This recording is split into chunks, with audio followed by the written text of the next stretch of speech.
各位朋友，大家好，我是长工。今天要介绍一个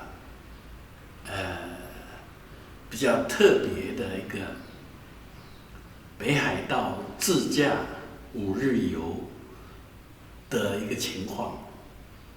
自己开车北海道。这一次我们这是2017年4年前去北海道，整个行程是17天，其中有5天是自己开车。我觉得这个自己开车的这个部分非常好，非常有意思所以今天就想介绍这个部分。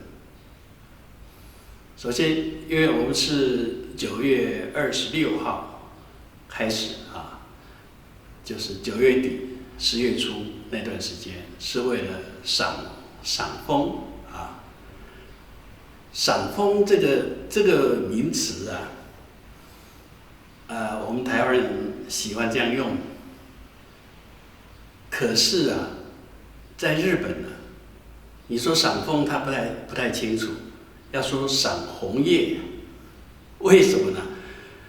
因为会红的不只是枫它纬度比较高，在比较冷的地方，很多树都会变红，所以它满山遍野的红那个里面的枫树并不多所以我们就赏红叶。我们从札幌然後就到第一个主要的赏枫点，就层云峡。层云峡这个地方它离札幌开车要好几个小时，非常远，几乎北海道这个从札幌那边算的话，算到最东边到一半的地方，很远那边的饭店你要订的时候要注意它有接送，一定要接送，要不然你这一段路程就要花你不少钱它大部分因为它在深山里面，大部分的旅馆都有接送。可是我老婆说她这个搞了很久，因为你跟她讲要这个接送，我们订的那一家饭店他不会给你回信到底你这样订到底订到没有？他不会回答你，要你打电话去他去跟他讲。这个就很麻烦了还好我女儿这个日文还可以然后我们从札幌订好了以后，在札幌车站它有一个小柜台，就是那个饭店的柜台，去那边就跟他报到，然后他会告诉你在哪里坐车。这个坐车从早上坐到下午才到，中午还休息非常远。然后到那边以后，当然那边待了2、3天，在附近玩一玩这个是坐车去的。接下来第2天从层云峡离开以后，我们就到北见往东走。其实他那个层云峡那饭店来的时候他可以接，回的时候他还可以送你回去，但是我们走不同的方向，所以我们是坐巴士过去，然后事先查好这个北见这里是有出租汽车的因为你太小的城市大概就不好租了然后就到了北见。那租车也是在台湾就租好的，因为我们日语不通几乎可以说不通那你要去现场去租或者是什么都很麻烦像饭店呢，你要现场去订，你不会日语，你怎么订很难啊，所以都事先订好的。那订车子的时候啊，我们是订那个最小的1300的那个车子啊，然后我会给他注明要中文导航。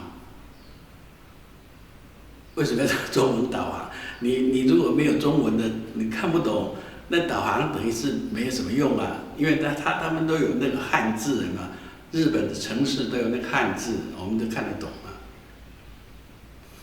结果去以后，他找了一辆我们订的1300的，结果一看没有中文的，他导航没有中文的。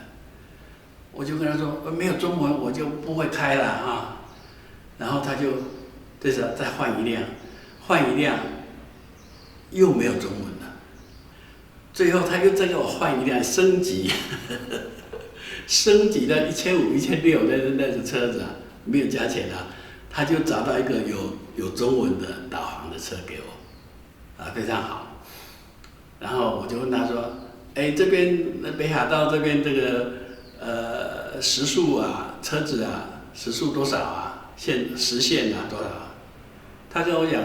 60公里，60好，我就开60左右。可是呢，别人都一直超我的车，别人都一直在超我车，结果变成最慢的了，啊，后来就不管了，8小时100啊。OK， 那里没有照相了，也没有警察。然后北海道，它的高速公路很少，啊，很少条。我们走的地方没有走高速公路，所以省了很多那个过路费啊，省了很多过路费。还有一个就是说，你租了车子以后，你就可以去订那种比较郊外的。那个民宿或者是露营地啊，要不然的话，你拖着行李一大堆，你去找啊，那个都很不方便，都要在比较人多的地方。所以租了车子就有这好处，你就可以，我们就事先订一个那个比较偏远一点的小民宿啊。那还没有到那个民宿之前呢，我们开着车从北见开着车子就到附近的一个景点，叫做能取湖。能取湖这个湖是一个红海滩啊，就像我们这个东北这个盘锦那边的那个河口那个红色的很多那种植物啊，红色的。然后多肉的那种植物去那边稍微看一看以后，因为也差不多了嘛，我们就到协理厅去找那家那个露营地，它是露营地，有的地方它有站板可以给你露营，那它也有房间可以让你住。那个房间呢，是相对便宜啊，相对便宜。那里还有那个家庭式的那个洗温泉的有2间啊，也是一个小的温泉池啊，可以去泡一泡。然后它有厨房任你用啊，你随便。什么时候要去煮啊？弄个泡面，或者他那边还有卖一些很方便这种背包客啊，自己比方说泡面啊，什么一些小东西啊，你可以在那里买来自己做，很方便。自驾你可以找这种便宜的地方，而且很有意思。它附近还可以走走拍照。第2天。我们就从协理町因为我们目的是知床半岛嘛，要从协理町是在那个半岛的头，北边的头这里啊，然后我们就往知床，然后要去的时候半路在有一座桥，叫做远音别桥，那桥下啊就有鲑鱼，我们就看到好些车子在那边，有人在那里，我们就停下来啊，你就自己开车，你随时停，随时走，非常方便啊，然后就去看那个鲑鱼，那鲑鱼从海里面溯这个远音别川那条河，远音别川没有多远，进来几百公100-200公尺而已，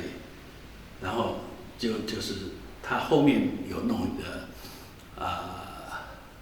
鲑鱼的养殖场啊，然后这鲑鱼在这边要往上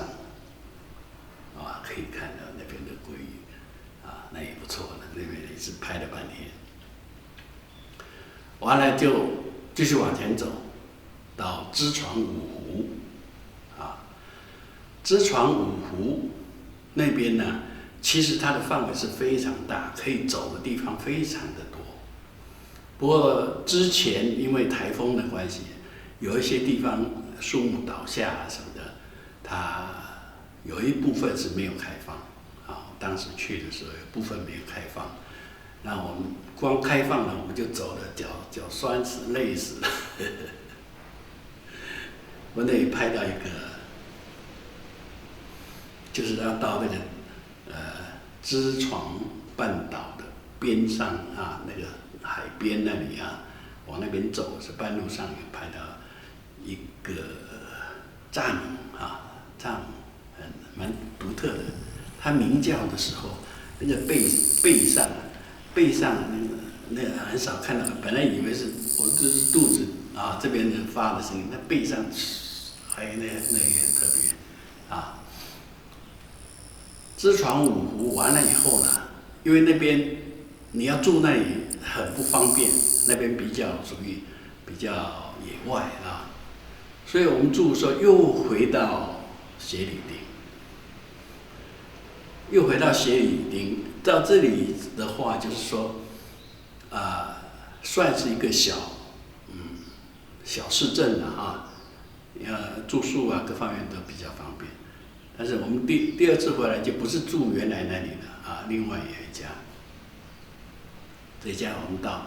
门口的时候还看到鹿啊，好几只鹿在那边闲逛啊。这是开车的第2天啊，第3天我们就还是从协理町啊，那个一个田一个丁，不知道念丁还是听啊，从那里出发，又走原来的路，就是走那个知床半岛啊，走到一半那个地方，然后本来知床五湖是继续往前走，它是转过来，然后越过这个半岛啊，它最高点是一个叫知床卡啊，这个字是不是念卡不晓得，它的意思就是。它的字是一个山，然后上面一个上，下面一个下，看起来很像卡，我反正就念卡啊。它的英文是 pass 啊 pass。知床卡从那里高点，然后过去就到罗臼。罗臼这个地方是我很怀念的地方，因为2011年3月份啊，我跟王老师到北海道来拍鸟啊，然后其中一个点就是到罗臼，当时住在一家民宿啊，哇，那个吃的非常好，然后一大早是坐船出去拍那个海雕了啊，虎头海雕啊，白尾海雕啊，这种行程啊。我去那边就去找那一家，找了半天是有看到，但是没进去，因为你要知道2011年3月11号，311日本那个311那个核灾啊，海啸啊，哇，那边都是受灾的地方，啊，我们那一次2011年3月，我们到4号，3月4号回台湾，3月11号就1个礼拜以后就发生这个事情，你说这个实在是这个对我们来讲是非常的幸运啊，没有碰上这个大灾难啊，要不然你就回不去了。所以我们又到罗臼去找到有看到没进去一方面也讲不通嘛，也不晓得怎么表达嘛然后就继续往下走到标津厅那里有一个鲑鱼科学博物馆所以在那边呢去看了一下它的博物馆，外面也很宽外面里面。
看一看以后，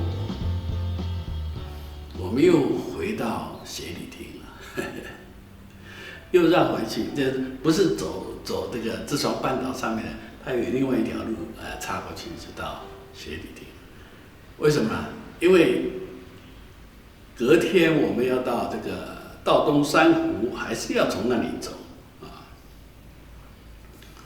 所以那天就走了很多路又回到协理厅，还是住在前一天晚上住的地方然后隔天就往西往南往西南走，就走到这个道东珊瑚。道东珊瑚一个是摩洲湖，是最高的山上的一个湖，摩洲湖，然后到驱邪路湖，然后到阿寒湖这3个湖都很有名我们是住在阿寒湖，先到摩洲湖摩洲湖我不是第一次来以前很早还在上班的时候，曾经就带人来过。曾经在这里碰到一种天气，10分钟里面变了3种天气。一上去的时候阴阴的，然后下雪以后，等一下太阳出来了就在这个摩洲湖那边印象深刻所以在摩洲湖那边看一看走走，就到这个驱邪路湖也是非常有印象的。我跟王老师那一次2011年到那里拍鸟的时候，就在驱邪路湖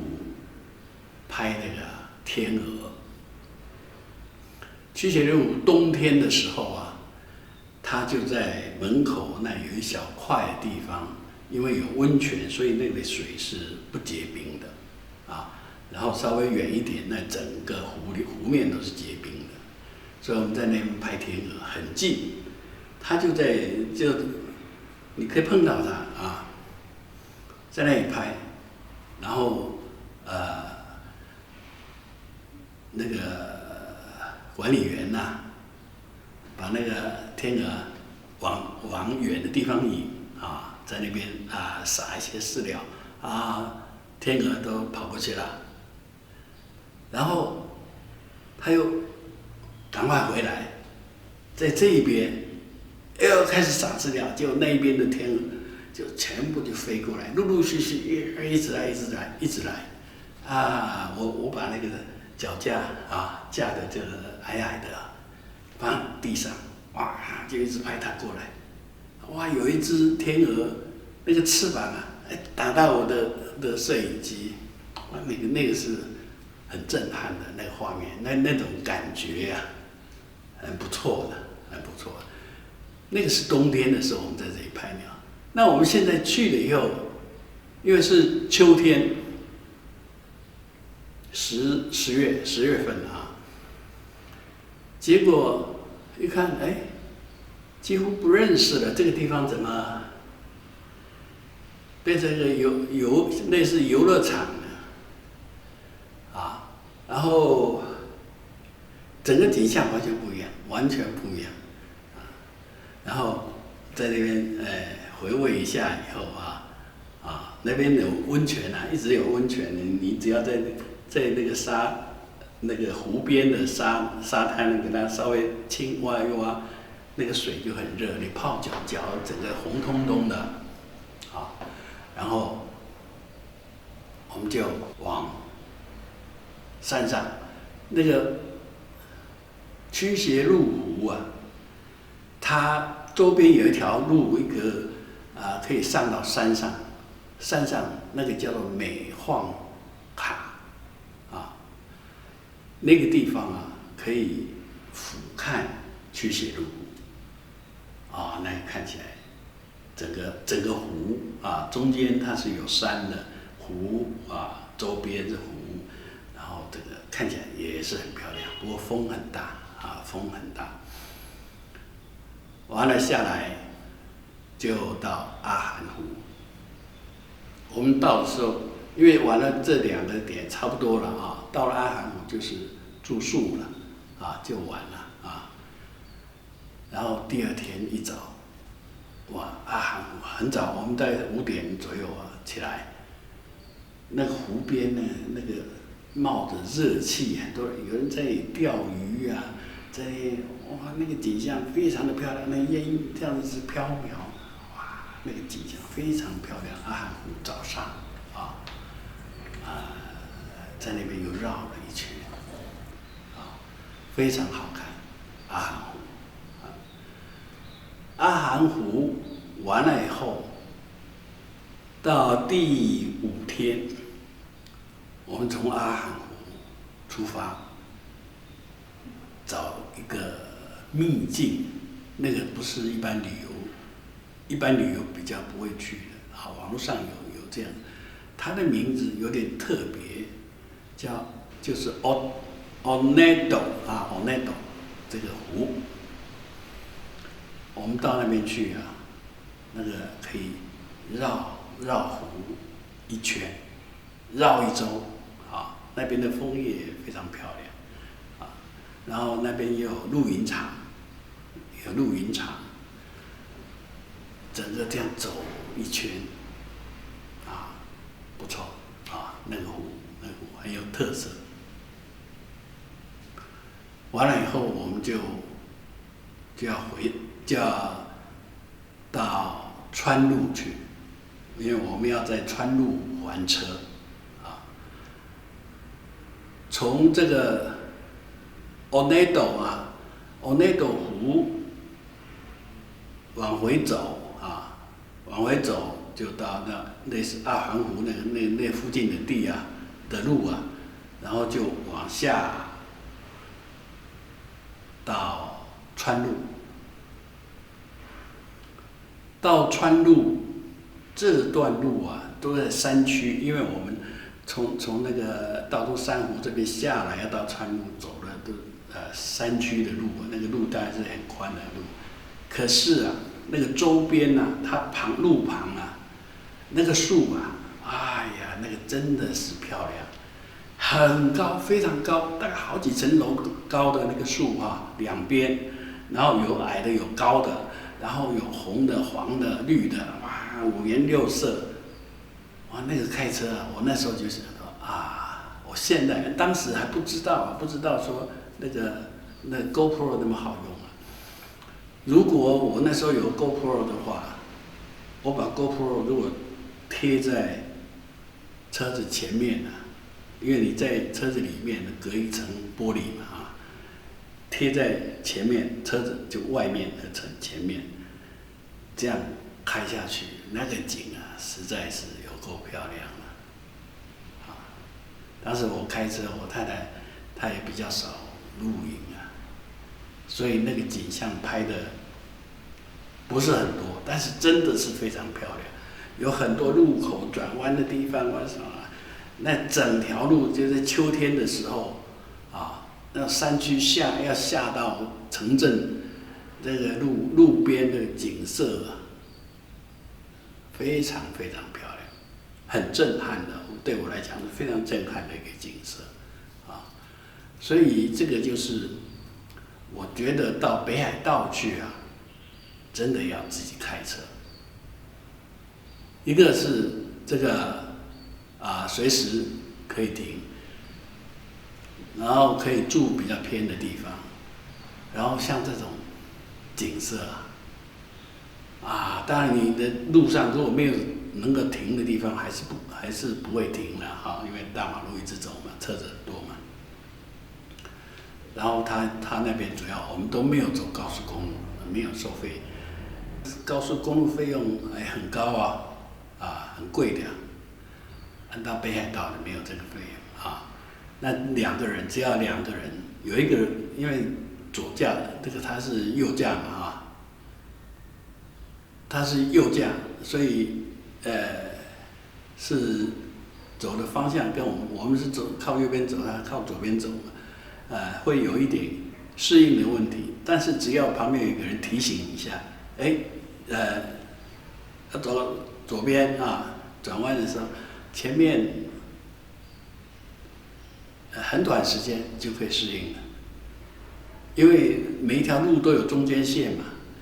你的驾驶座就靠着中间线这一边嘛。我们左驾的话也是中间线在左边，他右驾中间线在右边。其实所以这个很容易就可以调试过来，只要你不是很紧张你开车不是很紧张都可以都没有问题。那你开车的话，首先就是出国前你要去办一个日文的翻译本就拿驾照到监理所去说要去日本的办一个日文的也很方便，马上就可以拿了。然后到那边开车他开车都是从这里借，从那里还的，不必同一个地方，所以真的非常方便，很好。然后完了以后，我们后续的就他们有时候做这个什么7日券几日券什么的，老婆比较熟，我不晓得，但是就是有一些优惠因为他鼓励人家来观光嘛，会有一些优惠的方式所以这个真是非常好。还有一个要提一下，就是日本的水蜜桃，那实在是，我们到川路以后